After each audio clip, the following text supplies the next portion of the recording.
I'm going to have all of you sing a little song with me, okay? I'm going to start it off. You should all know the end of it, and I want you to sing it out loud. For those of you at home, I want you to do the same thing, okay? I say tomato, you say. I say potato, you say.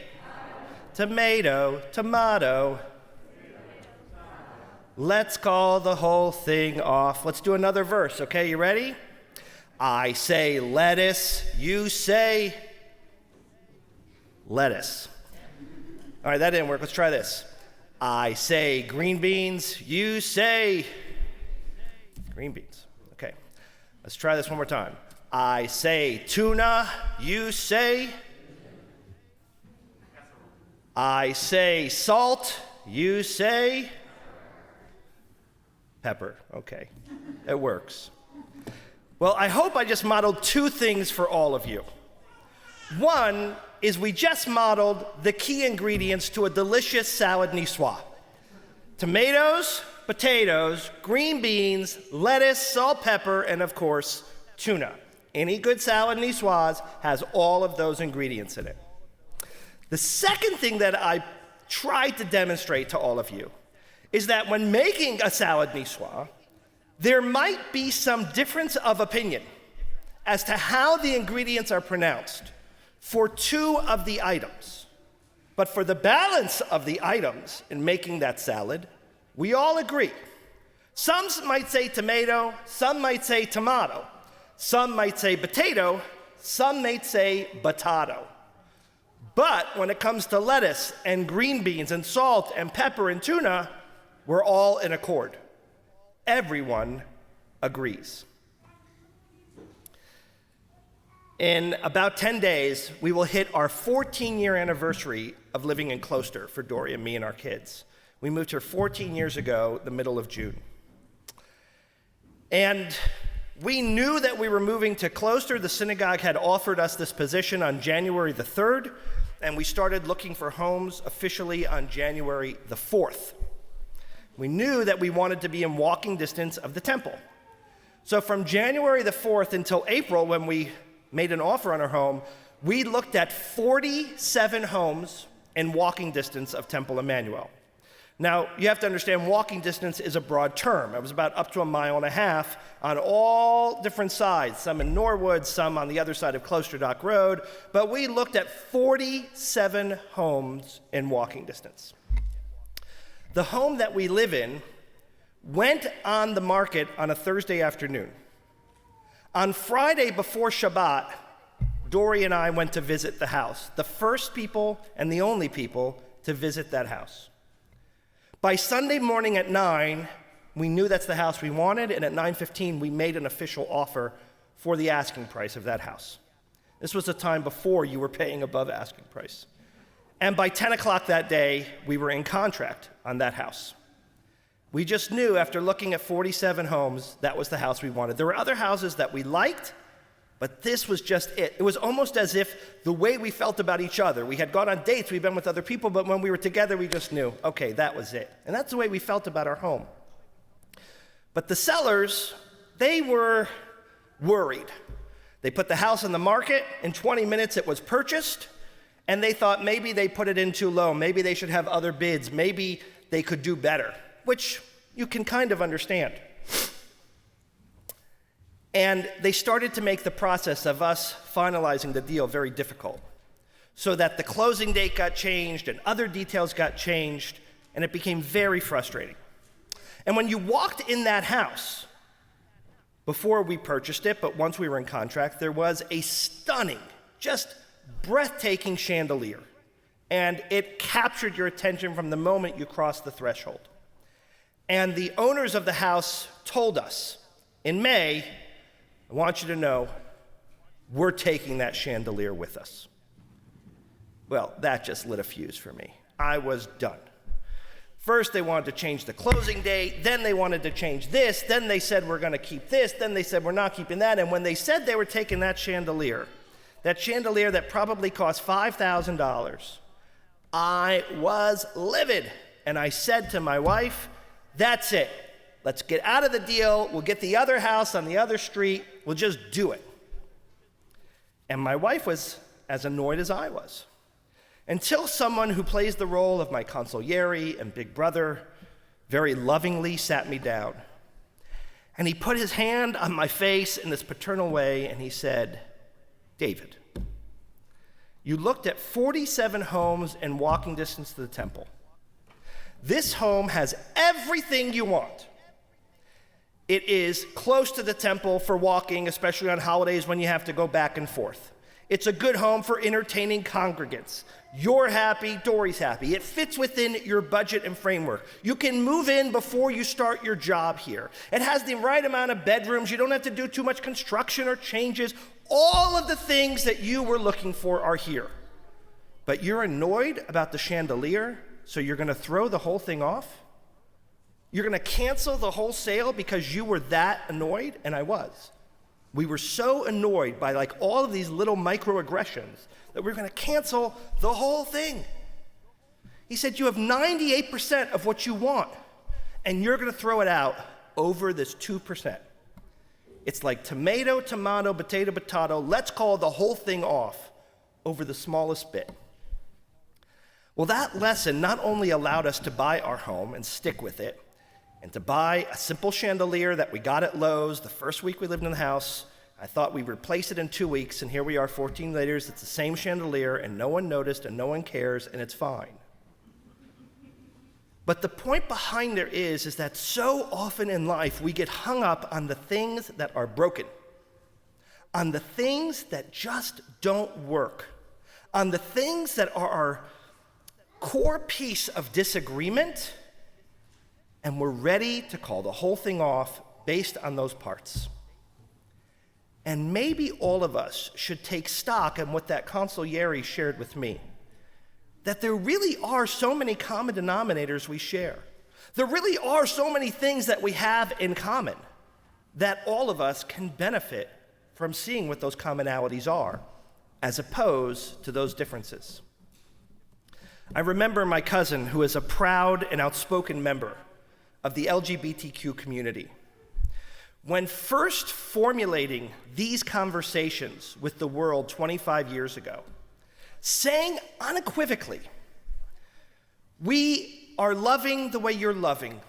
We are wired the way you're wired. We think the way you think. We are attorneys and doctors and fire people, and we are emergency workers, and we help elderly across the street.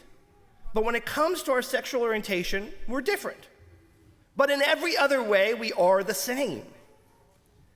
And us as a society for far too long, although we've come a long way, we were focused on that one piece of difference, a part that we never see, that we were never invited into, but that was the point of difference that we focused on as opposed to all of those common pieces that we shared. It happens in the Jewish world too. An Orthodox Jew will say to a Reformed Jew, "But you don't do X and you don't do Y and you don't do Z." It's true. But we do A, B, and C, and D, and E, and F, and G, and H, and I, just like you. So can't we focus on those things that we share as opposed to those things that are different? In the parsha that we read this Shabbat, Moses sends out the Meraglim, the spies, and he gives them this responsibility. He says, "I want you to go scope out the land, and I need you to tell me, the people there, are they strong or are they weak? I need you to tell me about the soil there. Is it rich soil that can grow, or is it dead, dry soil like here in the sand in Egypt? I need you to tell me, is there fruit there? Are the trees blossoming with fruits? And I need you to tell me, is it a land flowing with milk and honey, or is it a barren land?" Now, what's interesting is the 12 spies all came back and they uniformly said the exact same thing. They all said, "It is a land flowing with milk and honey." All 12 of them said this. They said, "There is fruits growing from the trees." In fact, they even took clusters of grapes and brought it back to Moses to say, "Look at the fruits that are growing here." They said, "The soil is rich. We can grow here. The land is fertile." They only disagreed on whether or not they could conquer the land, but even Caleb and Joshua agreed that the people who were there were big and strong. The disagreement only existed on whether or not they would be able to overthrow them should they go into the land. It wasn't a disagreement as to whether they were big, whether they were strong, whether the land was rich. Meaning we have always focused this conversation for decades and for years on this disagreement of the 10 spies and the 2 spies. It's going to be good, it's going to be bad. But the truth is, there was 100% agreement in their scouting report from all of the 12 spies. There wasn't one piece of difference. The only part that was different is 10 spies thought that they would lose in this battle, and 2 spies thought they would win. But every other fact and detail, they agreed on. Something historical happened this week in Israel. What happened is, it was the first time in my memory that wasn't in the middle of a war where Israel created a unity government. Now, to understand what a unity government is, you must understand Israel's system of governance, which is a parliamentary system, which means that there are different parties that are represented, and then they form coalitions, and then they form oppositions. 120 seats, you have to have 61 to make a majority, and different groups and factions join in negotiations to make that happen. This has been an incredibly tumultuous process for the last decade because the country is not only divided, but it's divided over these small little factions, and that's what's caused 4 sets of elections in the last 2 years in Israel. So what happened was wildly unthinkable. There is a unity government, which means that there's not so much of a left and a right in this opposition going on here, which normally happens in times of war, like in 1967 and 1973, the governments, they all form unity, said we're not going to divide. And groups from the far left, including Meretz, which is as far liberal as you get in Israel, have joined with Yamina and Israel Beitenu, which is about as far right, almost, as you can get in the Knesset. And they are centered by the Yesh Atid group, headed by Yair Lapid. And these 2 groups, one on the far right and one on the far left, are all going to be part of a unity government. There is even a group on the far right that is bringing into this coalition the Ram Party, which is an Arab-Israeli party. If someone would have sat us down 5 or 7 or 10 years ago and said this was going to happen, we would have laughed at all of you. If someone would have sat us down 5 years ago and said, we're going to have peace with Morocco, we're going to have peace with Oman, with the UAE, and soon with Saudi Arabia, there's going to be direct flights going back and forth to these places on Oman and Bahrain, we would have laughed at you. It's happening. It's really happening. So how is it happening that the far left and the far right in Israel are going to be part of the same government? Well, yes, there might be political motivations in doing this, but let me tell you one story that I think represents this process masterfully. Tamar Zandberg is a member of Knesset, and she is the leader, the head of the Meretz Party, which is the far-left liberal party in Israel. They want to create a state for the Palestinians. They do not want to, as they say, occupy the Palestinians. They want to section off parts of the West Bank and declare parts of that West Bank and Gaza Palestinian homeland and no longer be, as she would claim it, occupiers.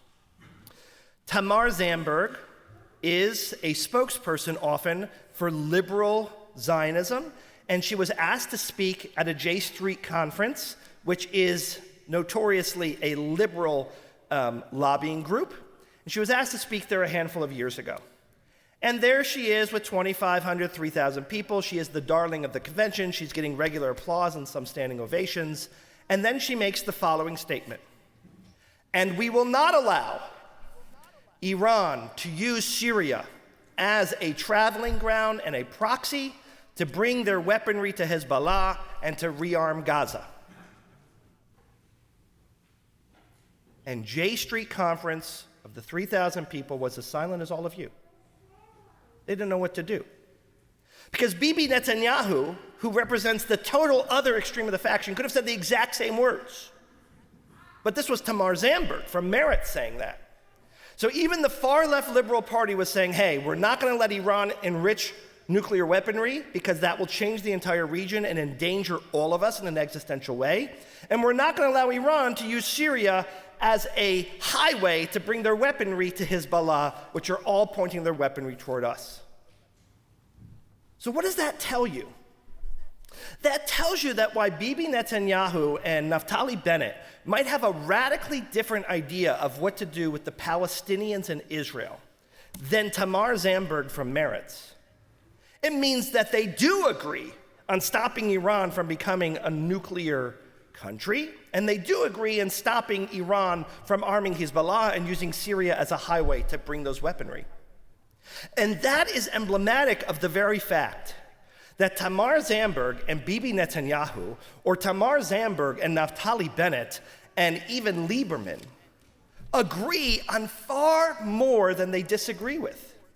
The problem is that the media and all of us just seem to focus on those little points of disagreement.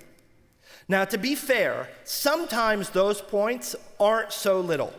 Sometimes they are big ticket items, sometimes they are major things. But the truth is, they are very similar. I studied a lot of political science in college. I was fascinated by it. And I had a professor, and I'm embarrassed to tell you that I forgot his name. This is almost 30 years ago. And he taught us a term when referring at that time to Republicans and Democrats and their views on issues of the country. And the term is NADWAD, N-A-D-W-A-D. I still use this term all the time. And the political term NADWAD, anyone ever hear of that before? Means not a dime's worth of difference. Not a dime's worth of difference. So Republicans and Democrats will tell you all the things that make them differ. And today what we're finding differs is who says it as opposed to the item itself. But what we realize is that what they share in common is so incredibly vast. What they want for our country is so incredibly shared and in common. But we focus on that which we disagree on. You know, maybe all of us should be thinking about how we pronounce our ingredients for a good salad. And while you might say tomato, and I might say tomato, and you could say potato, and I might say potato, we all agree on lettuce and green beans and tuna and salt and pepper and oil and vinegar. And if you look at that, that still gives us a delicious salad. And while that might be a silly metaphor, you all understand that whether it comes to buying a house, or whether it comes to creating a unity government, or whether it comes to the way that we enunciate particular words or produce, that we share so much more in common than what divides us. And perhaps, as trite as it sounds, we all can focus a little better on those pieces of commonality as opposed to those differences. That we can be like all of the Meraglim, including Caleb and Joshua, who saw all the same things when they looked into what would be our promised land. Even if they disagree on whether those who are there are defeatable or not, let us focus on what it is that we share. Because when we do, it might unite us, it might strengthen us, it might create bonds. And in a fractured time in our world, perhaps that's what we need most. Shabbat Shalom, everyone. Page 100.